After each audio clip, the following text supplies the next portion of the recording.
తమిళనాడు బోట్ల విడుదల వ్యవహారంలో తనపై వస్తున్న ఆరోపణల్ని ఖండిస్తూ రాజ్యసభ సభ్యుడు బీద మస్తాన్రావు యాదవ్ వివరణ ఇచ్చారు. సోషల్ మీడియా వేదికగా జరుగుతున్న అసత్య ప్రచారాలను తీవ్రంగా తప్పుబడుతూ వాస్తవాలను ప్రజలకు తెలియజేస్తున్నట్లు పేర్కొన్నారు. గత 8 నెలలుగా తమిళనాడు బోట్ల ఓనర్లతో, మత్స్యకార గ్రామాల పెద్దలతో తాను ఎలాంటి చర్చలు జరపలేదని స్పష్టం చేశారు.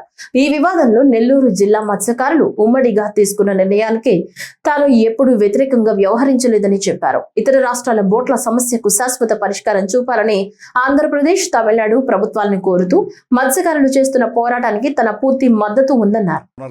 మన మత్స్యకార గ్రామాలకు జరుగుతున్న వివాదంలో నేను ఏ అధికారితో కానీ మత్స్యకార గ్రామాల పెద్దలతో కానీ ఇంతవరకు మాట్లాడటం జరగలేదు. ఇతర రాష్ట్రాల బోట్ల విషయంలో శాశ్వత పరిష్కారం కోసం నెల్లూరు జిల్లా మత్స్యకారులు ఉమ్మడిగా నిర్ణయం తీసుకున్నారని, ఆంధ్రప్రదేశ్, తమిళనాడు ప్రభుత్వాలు శాశ్వత పరిష్కారం చూపాలని చెప్పి మీరు చేస్తున్న పోరాటానికి, మీ మనోభావాలకి, ప్రయోజనాలకి విరుద్ధంగా నేను ఏనాడు ప్రయత్నం చేయలేదు, చేయబోను.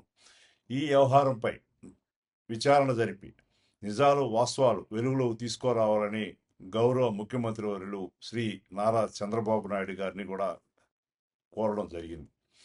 రాజ్యసభ సభ్యునిగా గౌరవ ప్రధానమంత్రి శ్రీ నరేంద్ర మోడీ గారికి, అదేవిధంగా హోం శాఖ మంత్రులు శ్రీ అమిత్ షా గారికి, మరియు కేంద్ర మత్స్యశాఖ మంత్రివర్యులు రాజీవ్ రంజన్ సింగ్ గారికి తెలియపరిచి ఈ విషయంలో సమగ్ర విచారణ చేపట్టి బాధ్యులపై కఠిన చర్యలు తీసుకోవాలని చెప్పి కూడా కోరబోవడం జరుగుతూ ఉంది. ప్రజాసేవలో నిమగ్నమైన నాపై ఇలాంటి నిరాధార ఆరోపణ చేయడం దురదృష్టకరం, చాలా బాధాకరం. మత్స్యకారుల సంక్షేమం కోసం నేను నిరంతరం కృషి చేస్తున్నాను.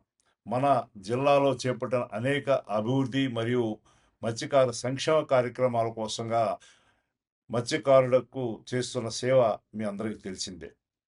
నా జీవితంలో మత్స్యకార గ్రామాల ప్రయోజనాలకు, ప్రతిష్టకు భంగం కలిగించే పొరపాట్లు ఎప్పుడు చేయలేదు, చేయపోను కూడా అని చెప్పి మీకు తెలియజేసుకుంటా ఉన్నాను.